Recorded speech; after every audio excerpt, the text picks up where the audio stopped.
Hello everyone, welcome to Arthadut. If one lists down the greatest traders of all time, one name always comes up. Someone who is considered a legend when it comes to the game of speculating in the stock market. Jesse Lauriston Livermore, shortly known as Jesse Livermore.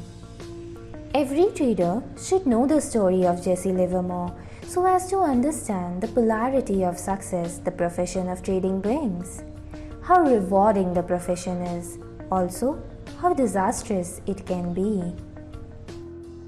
Livermore was born in 1877 in a very poor household, father being a farmer and his mother a housemaker.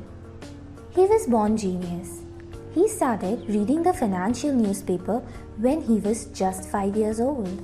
And while at school, he completed 3 years' worth of arithmetic in just 1 year.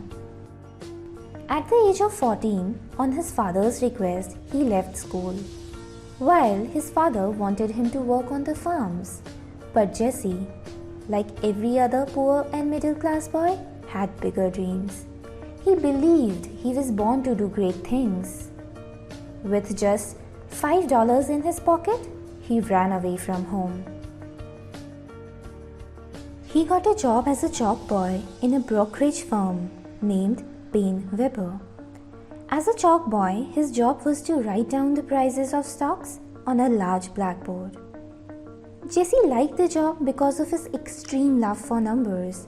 He became so fascinated with the way stock prices moved that he soon started noting these data on a personal notebook. He started to observe that prices used to move in patterns and that using these data, he can predict the likely future prices of stocks. He started using these analyses to make money by betting at bucket shops. The bucket shops were like betting shops where one could bet on a particular stock based on whether it was going to go up or down without actually investing in the underlying asset. He was quite successful there. He started making more money betting at the bucket shops than he used to make as a chalk boy. Gradually, the bucket shops started recognizing him for his excellent success rate. Soon, they started cheating him to prevent him winning, and a few of them even banned him. That's when he realized it's time to move on to proper trading via legitimate brokers. At the age of 20, he made his first venture into real trading with $10,000. By the time he was 21, his capital of $10,000 was reduced to $2,500 only. He failed.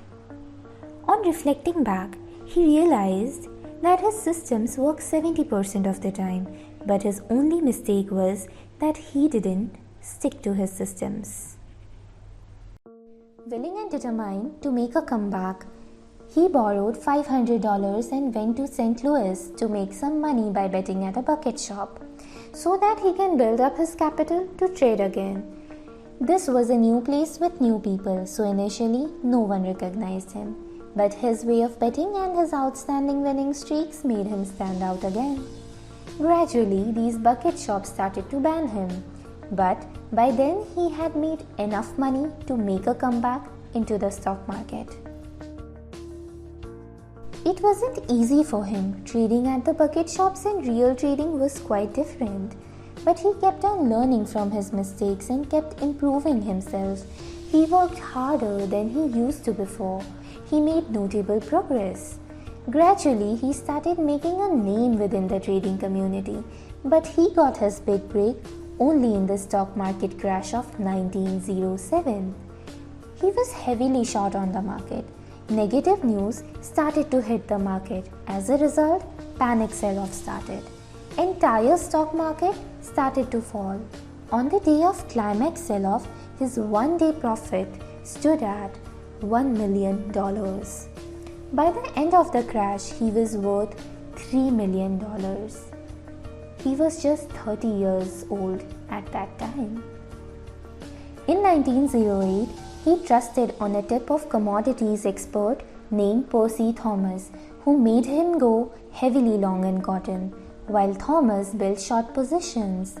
This one wrong trade wiped off 90% of what he made in the crash of 1907. Jesse Livermore made the mistake of breaking his own rule, not listening to anyone else's tip. Throughout the following years, Livermore's losses grew deeper and deeper. He eventually built up a debt of $1 million and had to declare bankruptcy by 1915. Without any money to trade, Livermore went to Dan Williamson for help. Williamson was the owner of a stock exchange trading house. He knew about Livermore's skills, so he offered him a facility to trade 500 shares. Livermore took his time. He kept reading the tape for 6 weeks without a single trade. He wanted to be 100% sure the trade will be profitable. World War I started, which pushed up the demand for steel. Livermore spotted this opportunity very early. He bought Bethlehem Steel on a high margin at $98. As expected, the price started to move upward. As the stock rose, he bought more at $115. The following day, he sold at $145. This trade made him enough money to start trading again.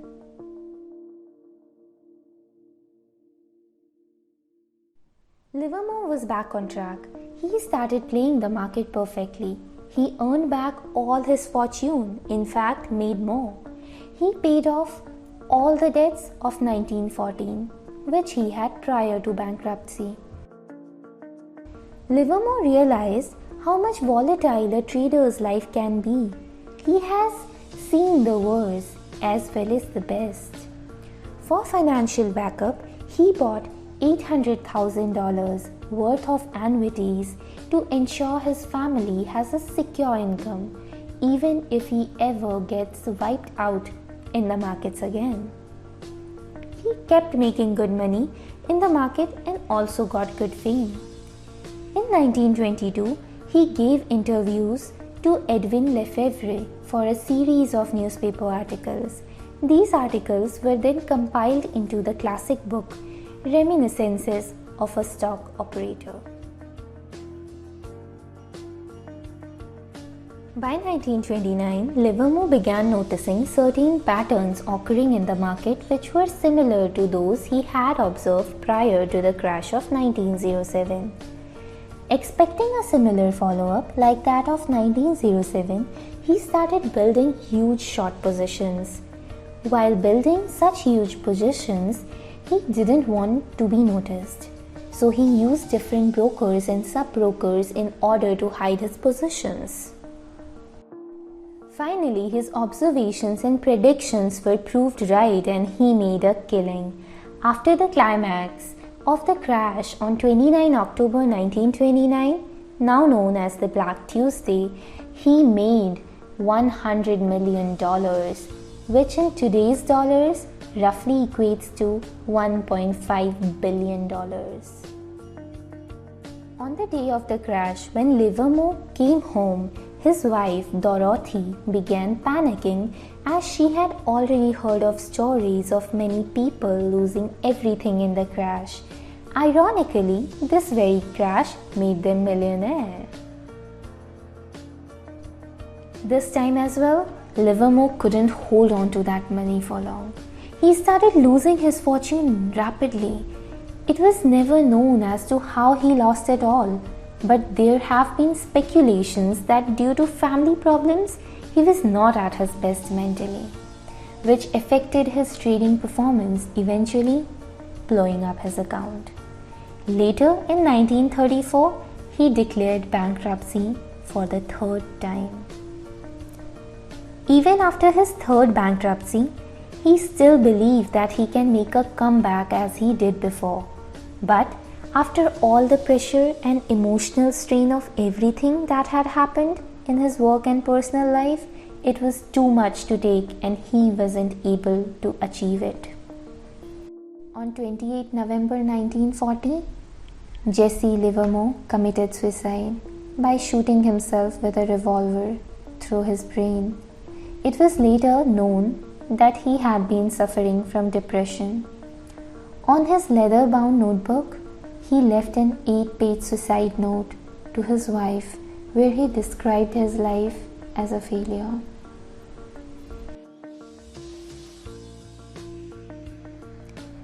That was the story of one of the greatest stock market traders of all time, whose life, just like the stock market itself, was very volatile, lots of ups and downs. Still, he is read and respected by all till date because of the great skills and also the teachings he left for the traders of the future through his book, How to Trade in Stocks.